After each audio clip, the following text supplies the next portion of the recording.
Okay जी, good afternoon. करते हैं हम अपनी क्लास स्टार्ट जल्दी से। आज ना हम क्या करते हैं, पिछले जितने भी हमने क्लासेस किए हैं उसकी एक बार के लिए छोटी सी रिवीजन कर लेते हैं ताकि हम कॉन्सेप्ट भूल ना जाएं।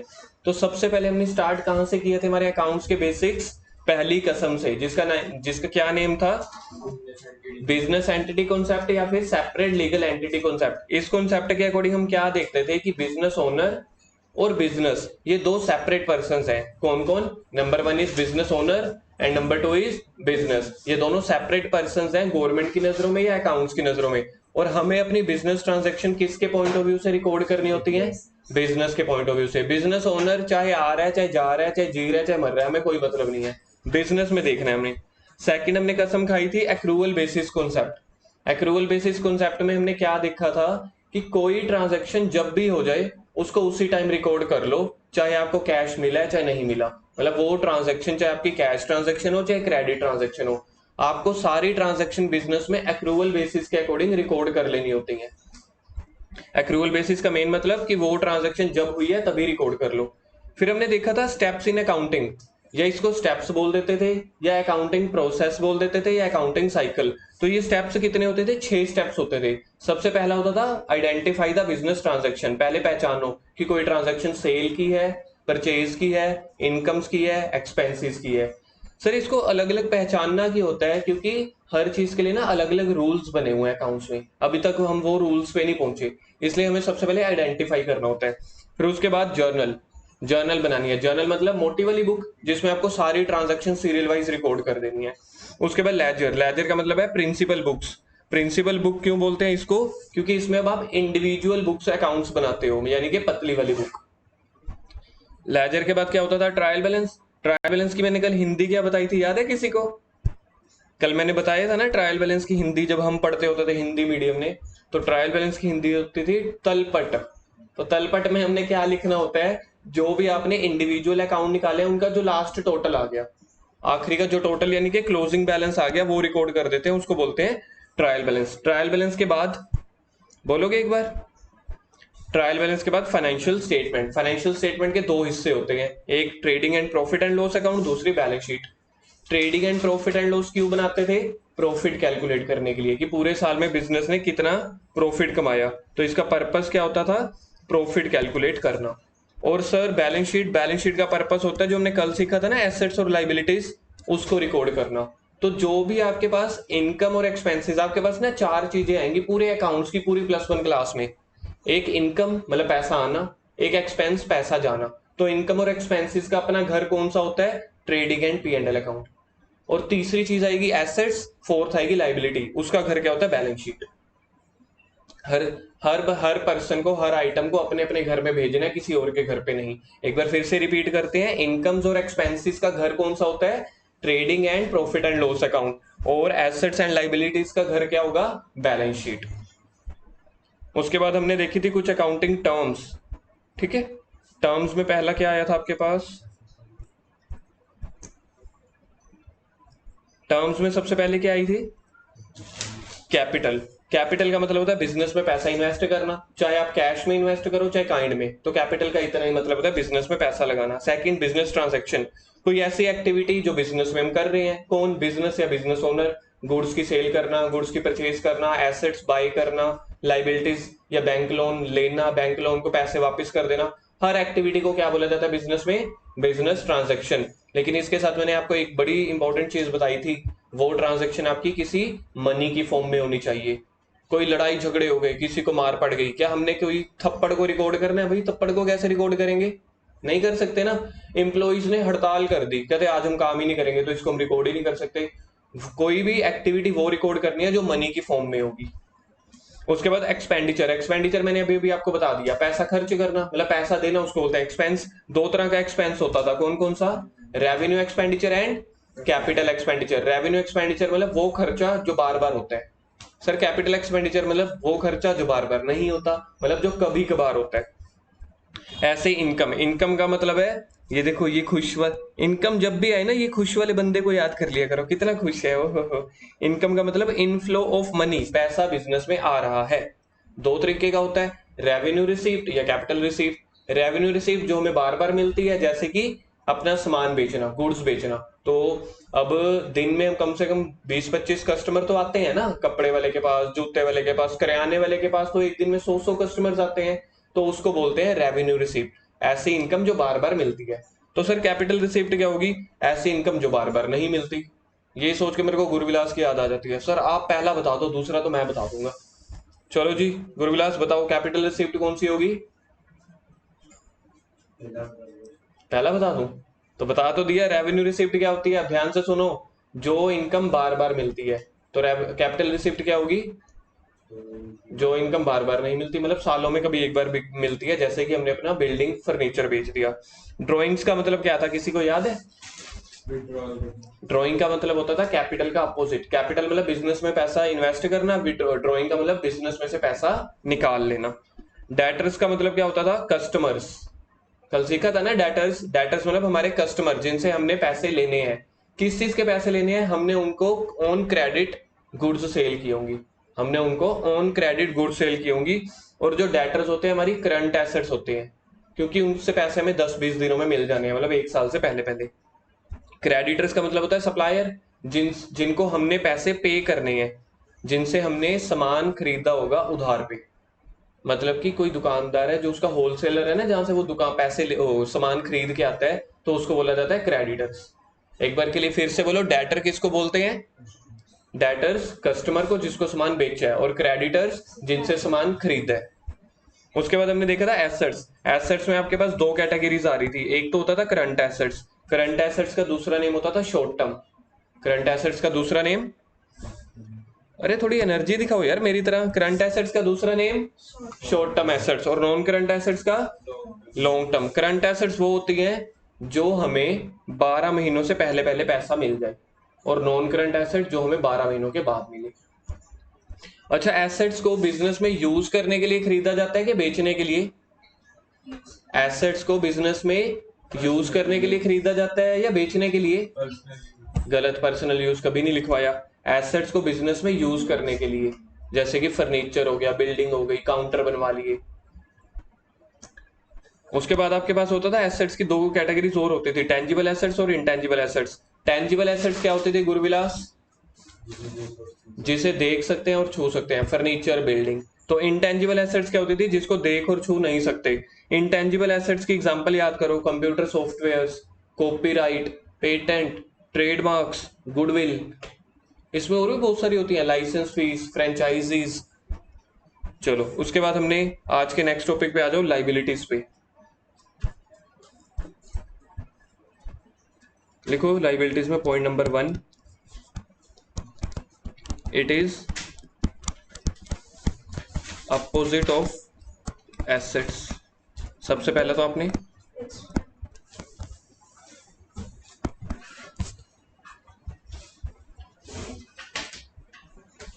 मिल गया या चाहिए? लाइबिलिटीज का फर्स्ट मीनिंग लिखो, कर दो गुरुविलास स्टार्ट। लाइबिलिटीज मतलब it is opposite of assets.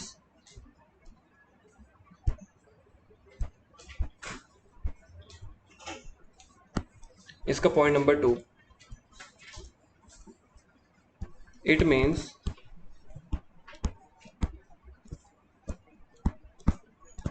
Any amount, it means any amount payable. इसको सर्कल कर देना, any amount payable to outsiders.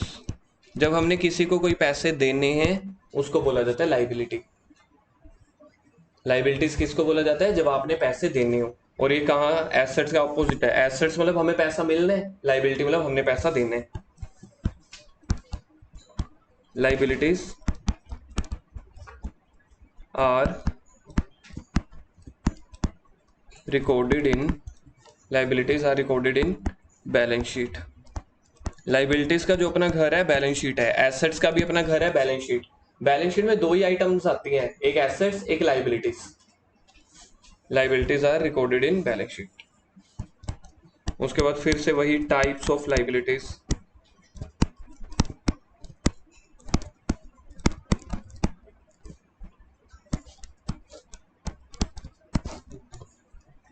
First होता है करंट लाइबिलिटीज,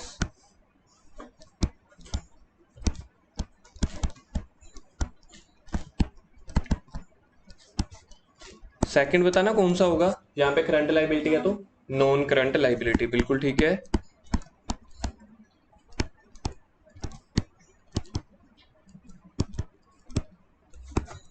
करंट और नॉन करंट में देखो एक ही दीवार है, 1 साल की।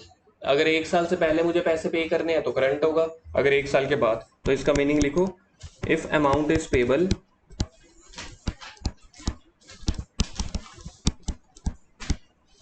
if amount is payable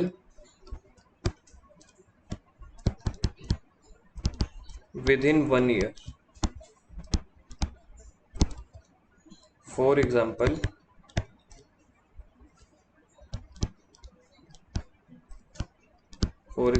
payable to creditors, मतलब अगर आपने क्रेडिटर को पैसे देने हैं। गुरुविलास क्रेडिटर क्या होते हैं? जिनसे उधार पे सामान लेते हैं, बिल्कुल ठीक है। लोन टेकन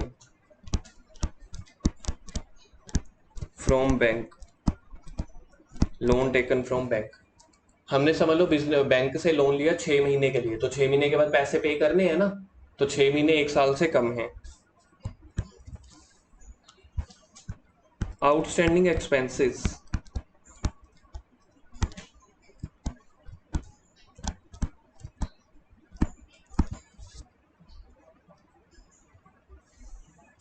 मनन कुछ आइडिया लगा सकते हो, गैस लगा सकते हो, आउटस्टैंडिंग एक्सपेंसेस ये क्या होता होगा? एक्सपेंसेस का मतलब खर्चा, आउटस्टैंडिंग का मतलब, आउटस्टैंडिंग एक्सपेंसेस का मतलब होता है कि कोई खर्चा हो चुका है लेकिन अभी तक आपने उसको पैसे ही नहीं पे किए, आपने उसको बोला कुछ दिनों के बाद पे कर देंगे। फॉर एग्जांपल आपकी जो बिल्डिंग थी ना बिजनेस की, वो रेंट पे थी, रेंट हमने पे करना है ना, हमने 1 महीना उनकी बिल्डिंग को यूज कर लिया और हमने बोला रेंट आपको ना 2-3 महीनों के बाद पे कर देंगे। मतलब ऐसी अमाउंट या ऐसा खर्चा जो हो चुका है, आप सर्विसेज ले चुके हो, बेनिफिट ले चुके हो, लेकिन अभी तक पैसा पे नहीं किया। पे तो करोगे ना, वो तो अभी आपके पास समझ लो मंदी चल रही है, आपके पास अभी पैसों की शॉर्टेज है, तो आपने बोला कि चलो कुछ दिन के बाद दे देंगे, तो उसको बोलते हैं आउटस्टैंडिंग एक्सपेंसेस। ठीक है, जैसे कि रेंट पेबल, सैलरी पेबल, आपकी दुकान के अंदर वर्कर्स थे, उनका 1 महीना पूरा हो गया, अब 1 महीने के बाद उनको सैलरी तो दोगे ना, तो आपने बोला कि एक काम करो अगले महीने ना इकट्ठी ले लेना सैलरी 2 महीने की, तो अभी 1 महीने के बाद आपने उनको पैसे पे करने हैं ना, तो उसको बोलते हैं आउटस्टैंडिंग एक्सपेंसेस।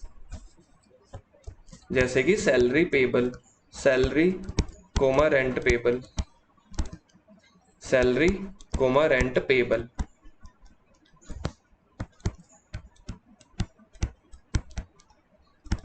प्रीपेड ओब्लिग एडवांस इनकम। कल हमने एक चीज सीखी थी कि प्रीपेड एक्सपेंसेस है तो करंट एसेट्स होते हैं ना, कल देखा था ना प्रीपेड एक्सपेंस, जब हमने रिचार्ज करवा लिया पहले दिन पैसे पे कर दिए, हो सकता है सामने वाले से वापस ले लें, तो प्रीपेड एक्सपेंस जो होता है वो करंट एसेट होती है। प्रीपेड एक्सपेंस का उल्टा क्या होता है? प्रीपेड इनकम, प्रीपेड इनकम, तो वो आपकी लाइबिलिटी होगी। मतलब आपको पहले ही पैसा एडवांस में मिल गया, हो सकता है सामने वाला वापस ले ले, तो जब सामने वाला वापस मांगेगा तो मुझे पे करने पड़ेंगे। इसलिए प्रीपेड इनकम और प्रीपेड एक्सपेंसेस ये दो ऐसे आइटम है जिसके ऊपर स्टूडेंट हमेशा कंफ्यूज होते हैं। तो अब आपके साथ में मैं देखूंगा अपने सफर में आप कंफ्यूज होते हो कि आपको याद आ जाता है। प्रीपेड एक्सपेंस क्या होता है? करंट एसेट्स, क्योंकि ये खर्चे हमने कर दिए, हो सकता है हम वापस मांग ले, तो आपको सेकंड स्टेप सोचना है, हो सकता है हम वापस मांग ले तो मुझे पैसे मिलेंगे, तो मेरी एसेट होगी। प्रीपेड इनकम का मतलब है अब जैसे मैं हूं, मुझे किसी किसी स्टूडेंट ने 4 महीने की फीस इकट्ठी दे दी, लेकिन 1 महीने बाद कहते सर को अच्छा नहीं, सर अच्छे नहीं है, सर को पढ़ाना नहीं आता या कुछ भी है, तो उसने मुझसे पैसे वापस मांग लिए। तो मेरे हिसाब से देखो ना, मुझे एडवांस इनकम मिल गई थी, मिलनी तो नहीं चाहिए थी ना, वो तो सामने वाला भला मनुष्य था, मुझे दे के चला गया, लेकिन हो सकता है मुझे कल को वापस देनी पड़ जाए। तो जो प्रीपेड इनकम होती है वो मेरी करंट लाइबिलिटी है, क्योंकि हो सकता है सामने वाला पैसे वापस मांग ले। क्लियर है? चलो जी, नॉन करंट लाइबिलिटीज क्या होती है? which are payable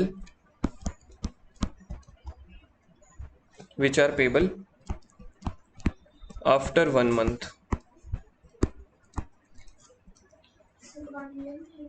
1 ईयर आएगा? ओह, मैं देख रहा था कि कोई है मेरे को रोकने वाला, मैंने जान के लिखा था। मनन, प्रिया, गुरुविलास जागो, मैंने क्या लिखा देखो यहाँ पे, मंथ, जबकि आना क्या चाहिए? Year.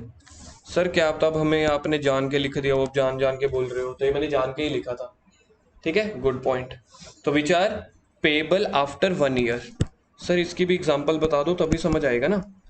Loan taken from bank. Sir loan taken from bank तो आपने उधर लिखवाया है, तो यहाँ पे क्यों आएगा? अब देखो, loan taken from bank for 2 years. अगर मैंने 1 साल से ज्यादा के लिए लोन लिया है तो पैसे भी तो मैं 1 साल के बाद ही दूंगा ना। मैंने 2 साल के लिए लोन लिया तो 2 साल के बाद पैसे दूंगा। मतलब पार्टी सेम हो सकती है, बैंक भी सेम हो सकता है, बस आपको दीवार क्या देखनी है बीच में, पिलर जो देखना है ना, दीवार जो देखनी है वो 1 साल की देखनी है। कोई भी पैसे 1 साल से पहले देने हैं करंट लाइबिलिटी, कोई भी पैसे 1 साल के बाद देने हैं तो नॉन करंट लाइबिलिटी। सर कोई और एग्जांपल भी बताओ। और एग्जांपल लोन फ्रॉम फ्रेंड। अगर आपने किसी फ्रेंड से लोन लिया है, 1 साल के बाद उसको पैसे पे करोगे।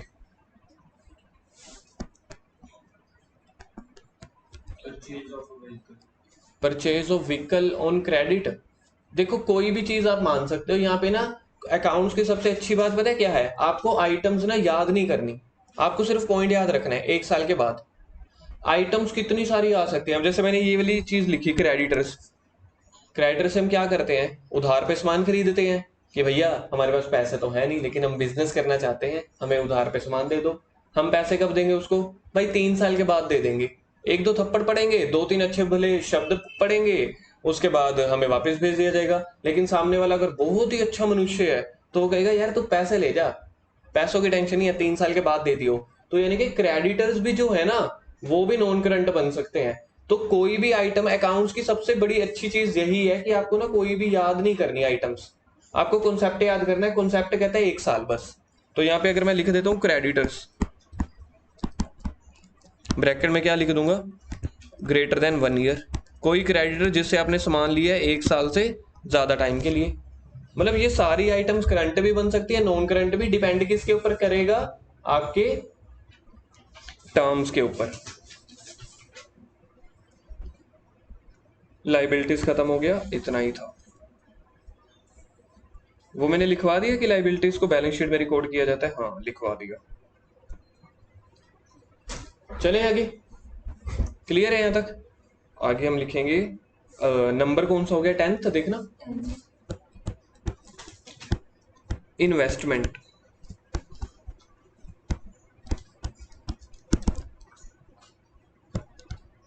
हाँ जी, अब मेरे को इन्वेस्टमेंट के बारे में बताओ। इन्वेस्टमेंट वर्ड तो आपने बहुत बार सुना होगा। किसी चीज में पैसा इन्वेस्ट कर देना। जब बिजनेस स्टार्ट करते हैं उसमें तो कैपिटल इन्वेस्ट करते हैं, है ना? इन्वेस्ट करना। हाँ देखा जाए तो चीज सेम है, हर इंसान यही बोलेगा। लेकिन अब हम कॉमर्स वाले बन रहे हैं, अब हमें पूरा डिटेल में सीखना है। कुछ और बताओ। सुना होगा ना वर्ड वैसे कि पैसा इन्वेस्ट कर दिया, कुछ ये वो। ठीक है, तो अगर हम अपने बिजनेस में पैसा इन्वेस्ट करते हैं उसको तो बोलते हैं कैपिटल। अब बिजनेस में समझ लो हमने 50 लाख रुपए इन्वेस्ट कर दिया, 40 लाख की तो हमने गुड्स खरीद ली थी, तो बाकी अभी 10 लाख बचा हुआ है ना। तो मुझे पता है कि ये 10 लाख की ना अभी मेरे को 2-3 महीनों में जरूरत नहीं पड़ने वाली। तो मैंने 10 लाख की क्या करा दी? बैंक में एफडी करवा दी। एफडी समझते हो? फिक्स डिपॉजिट करवा दी है, उसके ऊपर इंटरेस्ट मिलेगा। 3 महीने की मैंने एफडी करवा दी, तो 3 महीने से पहले मैं बैंक से पैसा नहीं निकलवा सकता। तो उसको बोलते हैं पैसा इन्वेस्ट कर दिया, क्योंकि आपको उसके ऊपर इंटरेस्ट मिलेगा या ब्याज मिलेगा। या फिर आपने कई बार सुना होगा कि लोग क्या करते हैं, किसी कंपनी के शेयर्स खरीद लेते हैं। सुना हुआ है? तो मेरे पास 10 लाख रुपए एक्स्ट्रा पड़ा है, मैंने क्या किया? बिजनेस ने वो किसी कंपनी के शेयर्स खरीद लिए, तो उसको बोलते हैं इन्वेस्टमेंट करना। तो सर इन्वेस्टमेंट बिजनेस की एसेट्स होती होगी या लाइबिलिटी? सोच के देखना। इन्वेस्टमेंट बिजनेस के लिए एसेट्स होती है, क्योंकि हमने बैंक में एफडी कराई, कल को तो पैसे मिल जाएंगे ना। तो आपको हमेशा ना सेकंड स्टेप सोचना है। ये नहीं सोचना सर हमारे तो पैसे गए, ये तो मेरा खर्च है। इसको ऐसे नहीं सोचना, इसको ये देखना है जिसको भी हमने इन्वेस्ट किया वो कल को तो पैसे मुझे वापस मिल जाएंगे ना। तो जो चीज आपको मिलेगी वो आपकी एसेट्स होती हैं। लिखो, इन्वेस्टमेंट्स आर और assets generally non current assets. Sir ये नॉन करंट एसेट्स क्यों है? तो मैंने वर्ड लिखा जर्नली, ये नहीं लिखा कि पक्का ही नॉन करंट एसेट है। सर हम बताते हैं, इसका मतलब ये है कि अगर हमने इन्वेस्टमेंट किया 1 साल से ज्यादा टाइम के लिए तो नॉन करंट बन जाएगी। नहीं तो करंट। जनरली अगर इन्वेस्टमेंट कुछ ना दियो तो इसको कौन सी बोला जाता है, non current assets. When any extra amount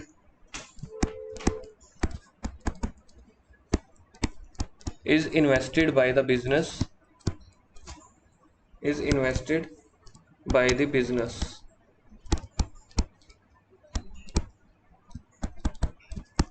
in bank FD,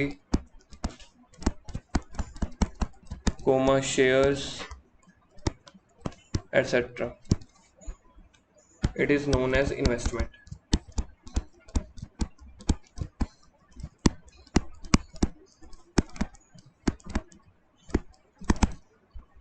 example, investment की एग्जाम्पल नंबर 1, एफडी। एफडी की फुल फॉर्म पता है किसी को? एफडी की full form fixed deposits. FD in bank, post office. Post office में क्या करते हैं हम, अपने लेटर्स वगैरह देते हैं ना, कोरियर वगैरह, कोरियर नहीं मतलब किसी को पोस्ट करना हो, स्पीड पोस्ट करना हो। पोस्ट ऑफिस सिर्फ ये काम नहीं करता, पोस्ट ऑफिस में आप अपने अकाउंट भी खुलवा सकते हो, सेविंग अकाउंट, एफडी। तो पोस्ट ऑफिस में भी आप एफडी करवा सकते हो। Number 2, shares purchased, shares purchase in a company. आपने किसी कंपनी के शेयर्स परचेज कर लिए, मतलब आपने अपना पैसा इन्वेस्ट कर दिया, तो उसको बोलते हैं investment. Third, gold silver jewellery purchased. Sir ये भी हमारी इन्वेस्टमेंट होती है? जी हाँ, आपने गोल्ड खरीद लिया ये सोच के कल को इसका प्राइस बढ़ेगा मैं बेच दूंगा, तो गोल्ड सिल्वर ज्वेलरी परचेज्ड। अब एक टेक्निकल नाम लिखवाने वाला हूं 4th नंबर पे, गवर्नमेंट सिक्योरिटीज और गवर्नमेंट बॉन्ड्स।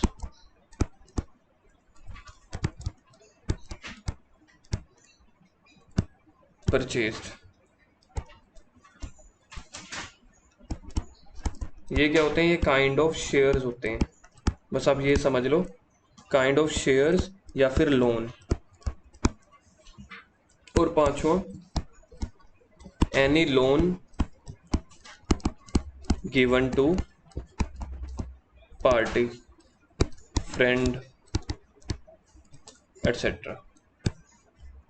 सर लोन दिया हमने किसी पार्टी को, किसी फ्रेंड को, तो ये भी मेरी इन्वेस्टमेंट है। जी हाँ, आपने क्या किया? वैसे ये थोड़ा सा ना पॉइंट डिबेटेबल आ जाएगा यार, एनी लोन एडवांसेस, इसको मैं काट रहा हूँ, इसको आप भी काट देना, क्योंकि मेरा मकसद कुछ और था बताने का। ये पॉइंट को काट देना, 5th वाले पॉइंट को। सर गवर्नमेंट सिक्योरिटीज और गवर्नमेंट बॉन्ड्स बता दो में क्या होता है। कई बार हम ना शेयर्स जो है ना किसी कंपनी के ना खरीद के, क्योंकि हमें ना कंपनी के ऊपर विश्वास नहीं होता। आप हिंदुस्तान यूनिलीवर जो फेयर एंड लवली बनाती है, ठीक है, आपने उनके शेयर्स परचेज कर लिए, लेकिन आपको लग रहा है कि ये कंपनी कल को डूब सकती है, तो मेरा पैसा ना डूब जाए, तो फिर आप क्या करते हो कि कोई प्राइवेट कंपनी में पैसा ना लगा के गवर्नमेंट सिक्योरिटीज में लगा देते हो। सिक्योरिटीज का मतलब होता है शेयर्स, तो उसको बोलते हैं गवर्नमेंट सिक्योरिटीज या गवर्नमेंट बॉन्ड्स। ठीक है, तो वहां पे आपने पैसा इन्वेस्ट कर दिया, ये हो गया इन्वेस्टमेंट। आगे point number next 11th। 11th में लिखो बैड डेट्स। हैं सर ये क्या होता है बैड डेट्स? पहली बार सुना होगा ना ये बैड डेट्स नेम, तो क्या सुना हुआ है पहले कभी? बैड डेट्स का मतलब होता है पैसा डूब जाना, पैसा डूब जाना, that is money lost. Sir पैसा डूब जाना मतलब हम तो नदी में गए ही नहीं, हमारे आसपास चाहे गंडागढ़ी नदी है या फिर हम तो वहां पे जाते ही नहीं, तो हमारा पैसा कैसा डूबेगा? बताओ ये कौन से डूबने की बात हो रही है? स्विमिंग पूल वाले पैसे डूबने की, भीगने वाले, या कोई हमारा पैसा लेके भाग गया, बिजनेस में हमारा कोई पैसा लेके भाग गया? सर हमें अच्छे से समझाओ बैड डेट्स क्या होता है। व्हेन और debtors, when our debtors do not repay our money, that is called bad debts।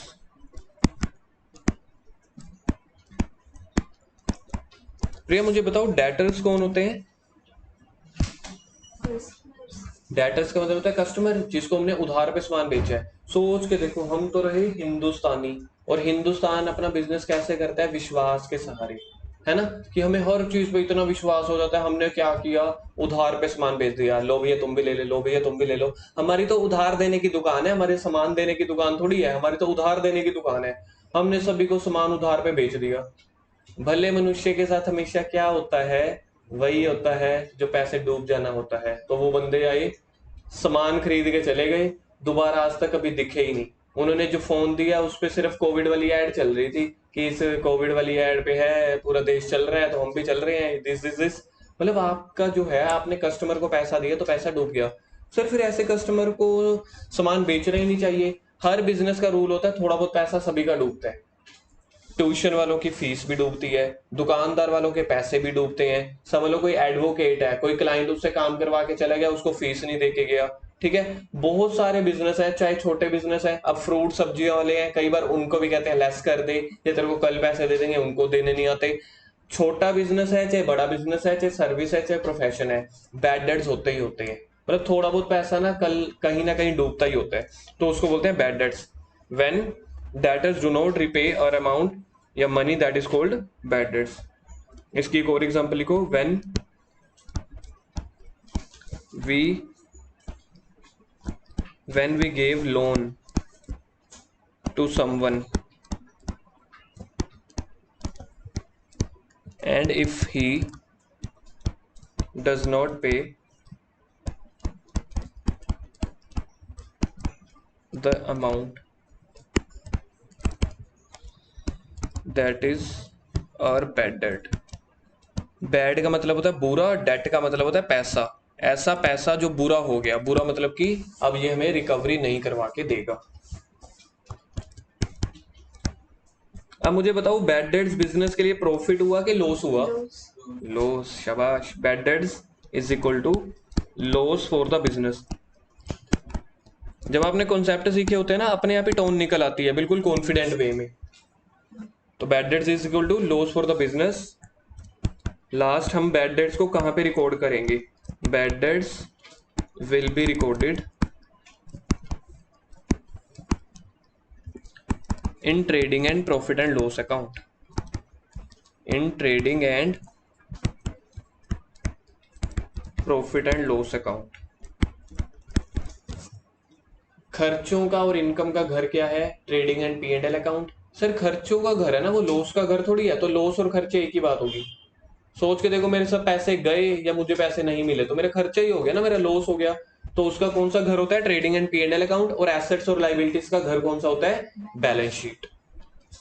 Sir अगर ये बैड डेट्स है तो एक चीज होती होगी bad debts recover. Point number क्या है आगे? अरे फोर्थ नहीं, 12th है ना? ठीक है, नेक्स्ट पॉइंट था बैड डेट्स रिकवर। अब आप इसका मतलब अपने आप सोच सकते हो, बैड डेट्स रिकवर क्या मतलब होता होगा? जो पैसा मेरा कल को डूब गया था ना, मैंने उसको इतने भले बुरे शब्द बोले, मैंने उसको ना जाने कैसा कैसा समझ लिया था, लेकिन वो तो भला मनुष्य था। वो बेचारे की सच में मतलब मजबूरी थी, कहीं पे गायब हो गया था, लेकिन कुछ महीनों के बाद वो वापस लौटा। सबसे पहले वो मंदिर नहीं गया कि मैं बच गया, सबसे पहले वो आपके द्वार पे आया, ये लो जी आपके पैसे। में आपने तो मुझे अपनी किताबों में बैड डेट्स अनाउंस कर दिया था। बैड डेट्स यानी कि भगोड़ा, कि मतलब मेरा पैसा लेके भाग गया हरिद्वार, अब मैं हरिद्वार से वापस आया हूँ, आप अपने पैसे रखो। एक टाइम पे पास्ट में मैंने क्या सोचा था, वो मेरे बैड डेट्स हैं, पैसा डूब गया। अब मैं क्या सोच रहा हूँ, वही के वही पैसे मुझे मिल गई, तो अब ये मेरी इनकम बन जाएगी। When the person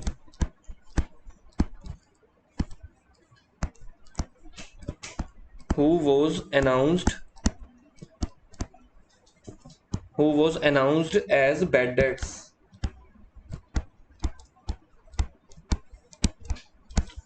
now repaid our money back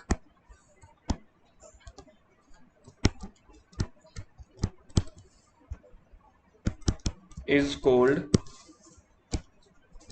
bad debts recover।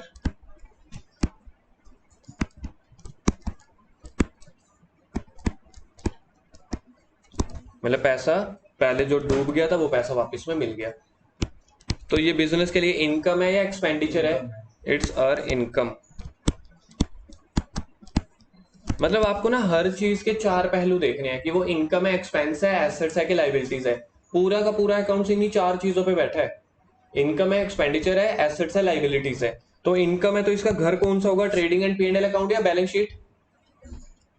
Income है तो इनकम और एक्सपेंडिचर का घर होता है trading and P and L account. Sir एक घर में दो कमरे होते हैं? जी हाँ, दो घर हैं, दोनों में दो दो कमरे हैं। तो आपको हर किसी को घर पे भेजने हैं। जब हम डिटेल में सीखेंगे फिर उस घर में जो जो उसका कमरा होगा ना, मतलब कौन से कॉलम में, वहां पे वो हम बाद में सीखेंगे। इट विल बी रिकॉर्डेड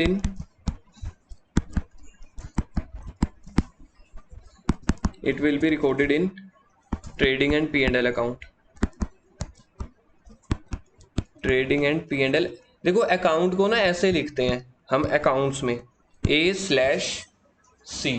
तो इसका भी मतलब अकाउंट होता है। कल को जब हमारे प्रैक्टिकल स्टार्ट होंगे ना तो हमें पूरा इंग्लिश में नहीं लिखना होता है अकाउंट, अकाउंट ऐसे लिखना होता है A/C। 13 पॉइंट हो गए, सॉरी 12 हो गए ना, 13th लिखो। इंसोल्वेंट।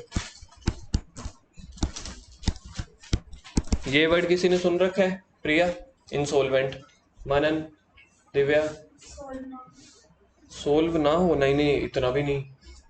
हाँ जी गुरबिला, सुन रखा है कदे? इंसोल्वेंट का मतलब होता है जब कोई इंसान, सामने वाला पार्टी या फिर हम, पूरी तरह से दिवालिया जिसका निकल जाता है। दिवालिया का मतलब होता है पूरा बिजनेस लॉस में चला गया, अब उसके पास कोई भी पैसा नहीं है।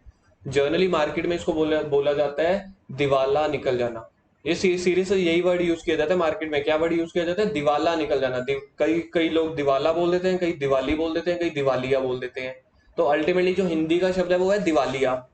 पंजाबी में हम उसको क्या बोल के रख देते हैं? पंजाबी में हमें तो वैसे ही हमारे शब्द ऐसे होते हैं ना, ओ भाई दिवालिया नहीं, ओ भाई उधर तो दिवाला निकल गया।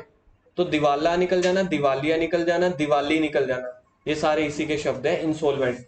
फिर से एक बार सर, ये तो आपने शब्द बता दिए हिंदी में, इसका मीनिंग क्या है? इसका मीनिंग होता है जब पर्सन पूरी तरह से लॉस में आ गया। ठीक है? When any person suffers full loss in the business, full loss in the business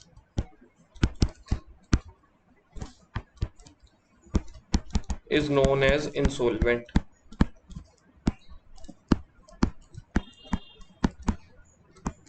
is known as insolvent। Sir कोई और मतलब भी बता दो। It means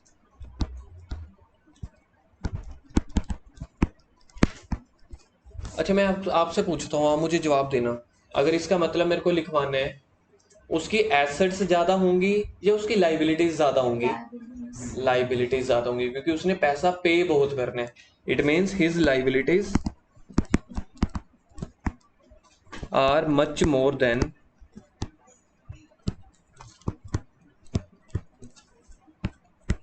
his assets.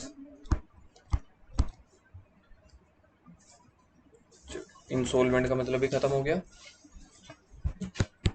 आगे 14th, गुड्स। गुड्स का मतलब क्या होता है? The product in which business deals. For example for a garment shop, कोई एक रेडीमेड गारमेंट, कपड़ों की दुकान है, तो गारमेंट शॉप के लिए jeans, T shirts etcetera are goods and furniture etcetera are assets. मतलब एक गारमेंट्स की शॉप है, जो उसके पास खुद जीन्स टी शर्ट का सारा स्टॉक होगा ना, तो वो उसके लिए क्या बन जाती है? गुड्स। लेकिन जो अगर उसके पास कुछ फर्नीचर हुआ, कोई लैंड और बिल्डिंग हुई, वो उसकी एसेट्स है। मतलब एक ही पर्सन के लिए आपको इस हिसाब से सोचना है। जो भी उसका सामान होगा जिसमें वो खरीद बेच करता है, वो उसकी गुड्स हो गई। और जो चीजें उसने दुकान, अब दुकान भी तो बनाई होगी ना, शटल बनाया होगा, काउंटर्स बनाए होंगे, ठीक है, बिल्डिंग ली होगी, तो वो सारी चीजें उसके लिए क्या होती हैं, एसेट्स। एग्जाम्पल नंबर 2,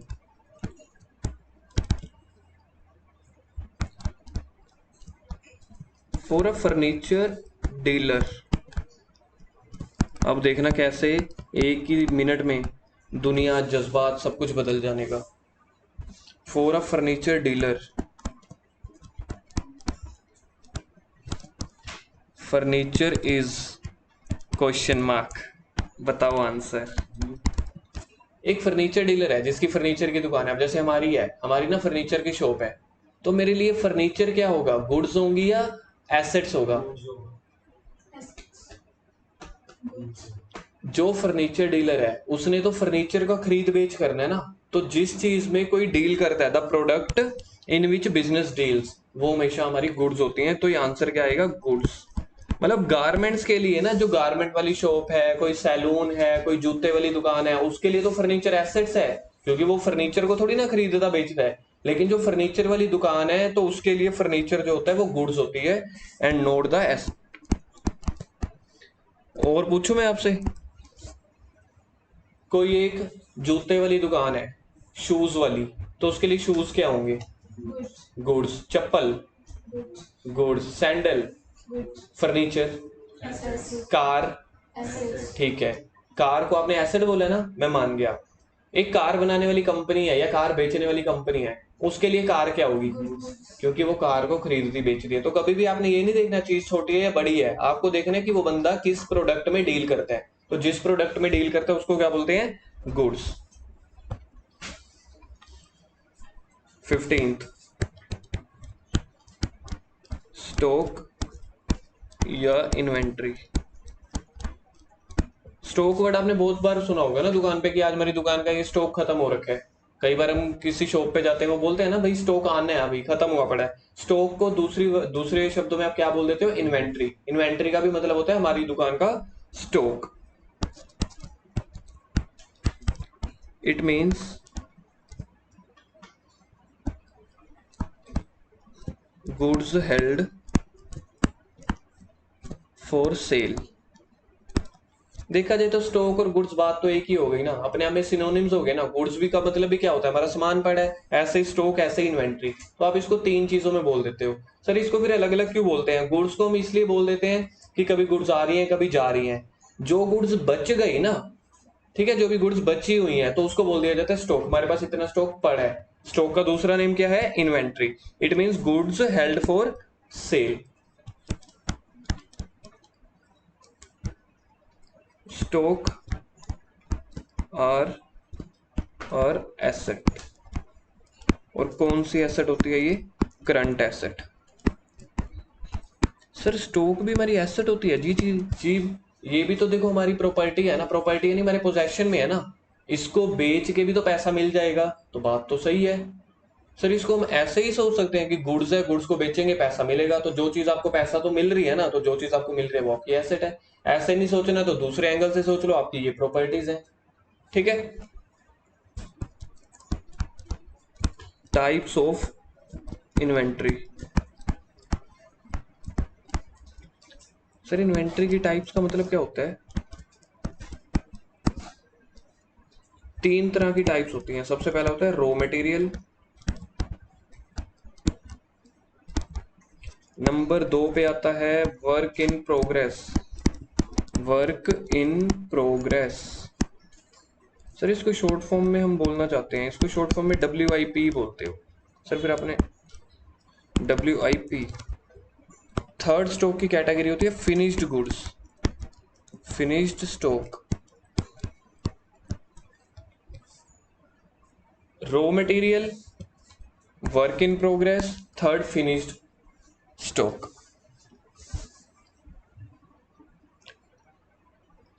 जैसे मैंने आपको बताया ना, हमारी क्या की शॉप है, फर्नीचर की शॉप है। तो हमारी दुकान में बहुत बढ़िया बढ़िया बेड, फर्नीचर, सोफा, टेबल बनाए जाते हैं। जिसको चाहिए आप किसी और से नहीं खरीदना, हमसे खरीदना है। तो बातों ही बातों में मैंने अपनी एडवर्टीजमेंट कर दी, है ना। कितना स्मार्ट खेल रहा हूँ मैं। चलो जी, अब हम सिखाते हैं आपको ये होता क्या है। टाइप्स ऑफ इन्वेंट्री, तीन तरह की चीजें हैं। हमारा जो हमारी जो शॉप है वो है भाटिया बुक स्टोर के सामने वाली। ऊपर मेरा ऑफिस है सीए का, नीचे हमारी शॉप है। लेकिन जो हमारा गोडाउन है जहाँ पे हमारे स्टॉक बनते हैं वो है यहाँ पे। पेप्सी वाला गोडाउन देखा हुआ है आप लोगों ने? ये पीछे गली में है पेप्सी वाला गोडाउन, वहीं पे है, उसी के पास। रॉ मटेरियल किसको बोलते हैं? हमने ना क्या किया, एक टेबल बनानी स्टार्ट की अपने गोडाउन में। अब टेबल बनने के लिए 10 दिन लग जाते हैं, समझ लो। एक अच्छी खासी टेबल बनने के लिए 10 दिन लग जाते हैं। तो सबसे पहले मेरे को टेबल बनाने की क्या रिक्वायरमेंट होगी, मेरे को सबसे पहले क्या चाहिए होगा, बताना कुछ। गुड्स चाहिए होंगी, यानी कि लक्कड़। ठीक है, उसके ऊपर वो सनमाइका लगता है, या फिर शीशा लगता है, या फिर उसके ऊपर पॉलिश होगी, या फिर छोटे छोटे वो भी तो चाहिए ना, कील, फेविकोल, उसको हथौड़े से मारने के लिए। तो ये जब सारी छोटी छोटी चीजें हम इकट्ठी कर लेते हैं उसको बोलते हैं रॉ मटेरियल। जैसे कि टेबल बनाने के लिए सबसे मेन रॉ मटेरियल क्या है आपकी? टिम्बर, यानी कि लक्कड़। मनन आया समझ में? रॉ मटेरियल का मतलब होता है जब कोई चीज बनाने के लिए। फॉर एग्जाम्पल, सर हमें तो आप बार बार ना पिज्जा पे ले आया करो, हमें वो सोच के ही थोड़ा ज्यादा मजा आता है। अच्छा जी, मैं पिज्जा पे ले आता हूँ। हमने पिज्जा बनाना है। पिज्जा के लिए रॉ मटेरियल क्या होगा? मेयोनीज, वो कटी हुई शिमला मिर्च, अनियंस, चीज, और वो ब्रेड का बेस। तो वो सारी चीजें क्या है? रॉ मटेरियल, जिसको बनाने के लिए आपको सबसे पहले पहले इंग्रेडिएंट्स चाहिए। ठीक है सर, आगे बढ़ाओ, मुंह में पानी आ रहा है जल्दी से। अब आपने ऑर्डर दे दिया डोमिनोज वाले को कि भैया एक पिज्जा ले आओ। उसने पिज्जा बनाना स्टार्ट कर दिया। ठीक है, बेस लिया, बेस के ऊपर वो चीज लगाई, मेयोनीज लगाई, प्याज वगैरह डाले, पनीर के पीस रखे, अभी बन गया। अभी तक भी उसने आपको खाने के लिए नहीं दिया। अगर वो आपको वैसा पिज्जा खाने के लिए देता, आप खा लोगे? नहीं, क्योंकि भैया अभी ओवन में गर्म करना पड़ेगा ना, उसको बनाना पड़ेगा। तो यानी कि चीज अभी तक बननी शुरू हो गई है लेकिन फाइनल नहीं हुई, तो उसको बोलते हैं वर्क इन प्रोग्रेस। जैसे आपने अकाउंट्स पढ़ना शुरू कर दिया है, अभी तक आपको फाइनल नहीं आया। फाइनल क्या, अभी तो आपकी प्राइमरी स्टेज है ना, तो उसको बोलते हैं रॉ मटेरियल। और जो चीज बननी शुरू हो गई अभी तक बन के तैयार नहीं हुई, उसको बोलते हैं WIP। WIP की full form work in progress. अब उस डोमिनोज वाले ने क्या किया, माइक्रोवेव खोला और पिज्जा रख दिया। पिज्जा घूमा, टाइमर लगाया 2-3 मिनट का, उसके बाद आपको पिज्जा दे दिया, साथ में ऑर्गेनो और चिली फ्लेक्स, साथ में सॉस। कोई कोई लोग खाते हैं, कोई कोई लोग नहीं खाते। साथ में हमें कोल्ड ड्रिंक मिल गई। आहा हा हा, पिज्जा की खुशबू जस्ट फील करो, अच्छी है ना। तो वो पिज्जा बन के तैयार हो गया, अब आपको सच में खाने के लिए मिल गया, तो उसको बोलते हैं फिनिश गुड्स। सर टेबल की एग्जांपल बताओ, ये तो पिज्जा वाली हो गई। टेबल के रॉ मटेरियल क्या थे? उसकी लक्कड़, फेविकोल, कील, ये सब चीजें। फिर जैसे टेबल बनना शुरू हुआ ना, आधा उन्होंने टेबल बना दिया, लेकिन अभी एंड तक ना पॉलिश नहीं हुई, और अभी उसके ऊपर ग्लास नहीं रखा, शीशा नहीं रखा। यानी कि टेबल बनाना शुरू कर दिया, अभी तक फाइनल नहीं हुआ। तो उसको बोलते हैं, जो टेबल है ना, फर्नीचर है, वो वर्क इन प्रोग्रेस है। फिर जब वो टेबल बन गया, पूरा पॉलिश हो गया, ग्लास रख दिए, अब उसको शोरूम में लेके आ गए बेचने के लिए, तो उसको बोलते हैं फिनिश गुड्स। क्लियर है? इसके ऊपर एग्जाम में कई बार क्वेश्चन आया टाइप्स ऑफ इन्वेंट्री के ऊपर। कितनी तरह की इन्वेंट्री होती है? 3 तरह की। आप इसको टाइप्स बोल लो, आप इसको पार्ट्स बोल लो, सब टाइप्स बोल लो, कुछ भी चलेगा। 3 तरह की। सबसे पहले रॉ मटेरियल। रॉ मटेरियल में लिखो फॉर एग्जाम्पल टिम्बर,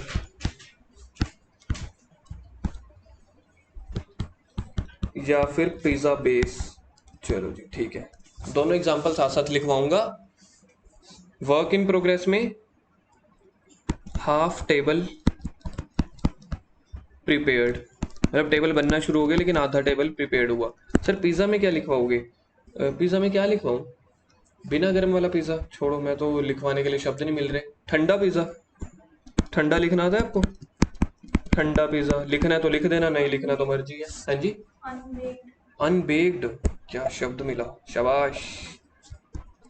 अनबेक्ड, अरे हमारे पास अच्छे अच्छे टेक्निकल लोग बैठे हैं। थर्ड, फिनिश गुड्स को मैं यहाँ पे क्या लिखूंगा? Polished table. पॉलिश्ड टेबल का मतलब है टेबल अब आपके पास पूरी रेडी बन चुकी है, मतलब टेबल बन के तैयार हो गई। और यहाँ पे हॉट पिज्जा लिख दूं इसको, या फिर बेक्ड पिज्जा, है ना। अब पिज्जा बन के तैयार हो गया, तो उसको बोलते हैं फिनिश गुड्स। क्लियर है? इन्वेंट्री का दूसरा नेम क्या था? स्टॉक। और ये सारी चीजें क्या है? गुड्स है। अच्छा जी, अब ये हो गए हमारे पास से परचेज, एसेट्स हो गया, लाइबिलिटीज हो गई, एसेट्स हो गई, लाइबिलिटीज हो गई, आउटस्टैंडिंग एक्सपेंसेस, आउटस्टैंडिंग इनकम्स लिखवाने की जरूरत है? हाँ लिख लो, आउटस्टैंडिंग एक्सपेंसेस। ये ना बहुत कंफ्यूज करते हैं बच्चों को, जैसे मैंने पहले भी आपको बोला था ना, सबसे ज्यादा कंफ्यूज यही वाली दो आइटम्स करते हैं, outstanding expenses, outstanding income. Outstanding expenses,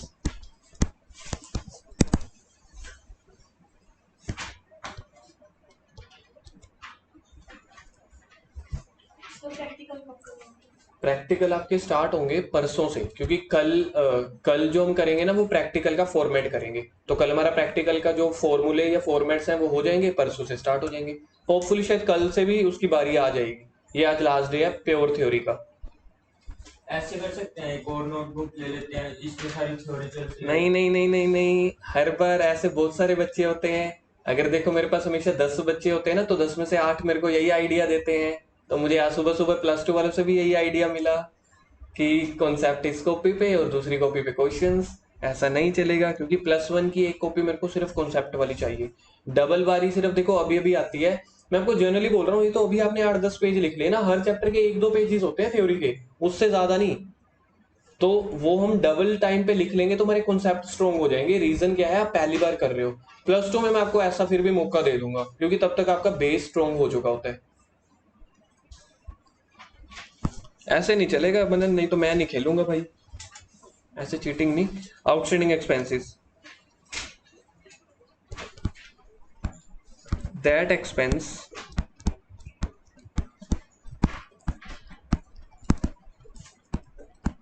देखो आज ट्यूसडे है ना, आज ट्यूसडे है ना, मैं आपको 4 दिन दे दूंगा, अपने आप नोट डाउन कर लेना। मैं कोई ज्यादा प्रेशर नहीं बनाने वाला कि कल ही नोट करके आ जाना, तो दिन में 2-2 पेजेस कर लेना, लेकिन करने खुद है देखो, ठीक है। दैट एक्सपेंसेस, हाँ हाँ कर दूंगा, हो जाएगी, ठीक है। That expense which has been accrued, accrued का मतलब होता है वो खर्चा हो चुका है, but amount has not been paid, but amount is not paid. और इसका दूसरा मतलब होता है और when services has been taken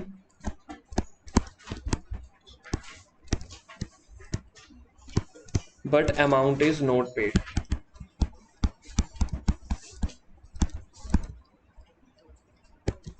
but this amount will be paid in future।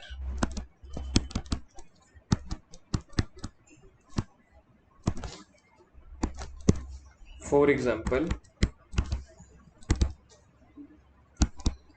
Example rent payable, मतलब हमने क्या किया था, रेंट पेबल। अब मैं क्यों लिखवा रहा हूँ, मैंने बिल्डिंग रेंट पे ली थी, 1 महीना हो गया अभी तक मैंने रेंट नहीं दिया, तो रेंट पे तो करना है ना। ऐसे ही कुछ और बताओ। बिल्कुल ठीक है, सैलरी पेबल, वेजेस पेबल, साथ में वर्ड पेबल लिखना है, पेड नहीं लिखना है यहाँ पे। पेबल क्यों लिखवा रहा हूँ, क्योंकि अभी पैसे हमने पे करने हैं। पेड का मतलब होता है पे कर दिया, पेबल का मतलब होता है अभी पे करने। पेबल का मतलब ही होता है आउटस्टैंडिंग, आप इसको ना आउटस्टैंडिंग रेंट भी बोल सकते हो, ठीक है। आउटस्टैंडिंग रेंट, इसके 2 नाम होते हैं, वैसे 2 क्या 3 नेम्स होते हैं। रेंट ड्यू, ड्यू हो वर्ड, चाहे आउटस्टैंडिंग हो चाहे पेबल हो, ये सारे सिनोनिम्स हैं, ठीक है। बार बार आपको ना ये वर्ड कंफ्यूज कर देते हैं, वेजेस पेबल। ये सबसे इंपॉर्टेंट पॉइंट लिखवा रहा हूं, यहां पे बच्चे डाउट करते हैं इस वाले पॉइंट पे। Outstanding expenses are liability. ये लाइबिलिटी क्यों है, क्योंकि हमने ये पैसे अभी पे करने हैं। गुरबिलास लिखो, ये लाइबिलिटी क्यों है, क्योंकि ये पैसे हमने पे करने हैं। तो लाइबिलिटी है कहां पे रिकॉर्ड होगी, and recorded in trading and P&L account में या बैलेंस शीट में, बैलेंस शीट में, and recorded in balance sheet.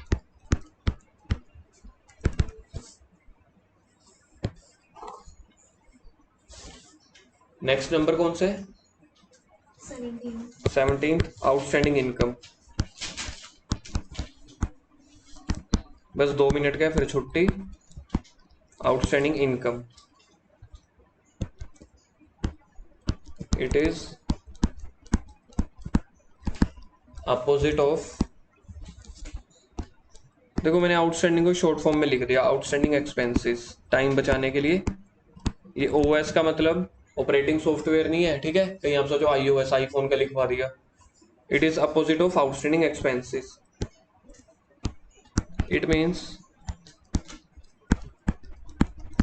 when services has been given, हमने अब सर्विसेज दे दी हैं तो सर्विस के बदले में पैसा मिलना होता है ना, but amount is not received.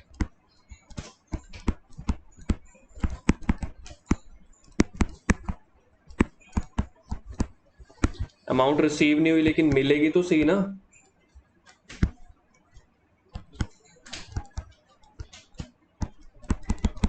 This will be our asset. बताओ ये मेरी एसेट्स क्यों हैं, बताओगे एक बार? Because it will be received in future.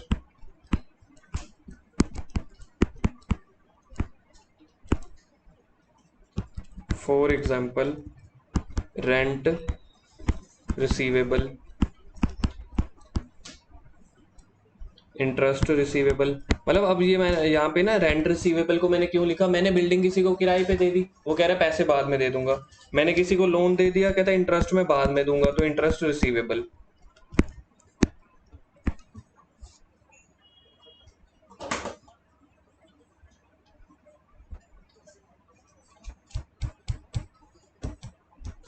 Outstanding expenses मैंने पैसे देने हैं, आउटस्टैंडिंग इनकम मुझे पैसे मिलने हैं। आउटस्टैंडिंग एक्सपेंसेस जो पैसे देने हैं वो मेरी लाइबिलिटी हो जाएगी, जो आउटस्टैंडिंग इनकम मुझे पैसे मिलने हैं वो मेरी एसेट हो जाएगी।